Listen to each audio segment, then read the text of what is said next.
Tim Unit 3 Subdit 3 Jataras Ditreskrim Polda Sumsel berhasil nangkep tersangka bobol klinik kecantikan yang lokasinya di wilayah Simpang Seki Pangkal, Jalan Jenderal Sudirman, Kelurahan Sungai Pangeran, Kecamatan Ilir Timur 1, Palembang.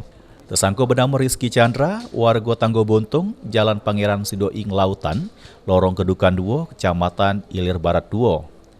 Tersangka berhasil ditangkap di tempat pegawainya, Rumah Makan Sate Caringin, Jalan Mayor Salim Batubara, Kelurahan 20 Ilir, Kecamatan Kemuning.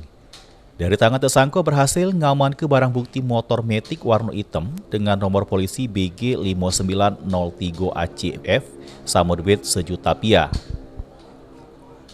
Menurut keterangan Kasubdit 3 Jataras Polda Sumsel, Kompol Christopher Panjaitan, tersangka beraksi ngguno ke motor metik warna hitam. Modus tersangka dengan cara mendobrak pintu klinik terus ngembek duit di laci kasir. Diketahui tersangka ini merupakan mantan pegawai klinik tersebut, sehingga dengan gampangnya dia masuk sama tahu tempat nyimpen duit. Melakukan pencuriannya dengan mendobrak pintu dari klinik tersebut, lalu dia ngambil uang dari kasir dan dia menggunakan, mungkin rekan-rekan udah melihat, dia menggunakan sepeda motor yang sekarang pada saat ini ada di kita. Kok bisa dia mencuri itu? Apa sudah mengetahui lokasi atau seperti apa? Untuk saat ini dia memang sudah mantan pegawai dari sana. Mantan pegawai dari sana. Dari kejadian ini, klinik kecantikan mengalami kerugian sekitar Rp4.000.000.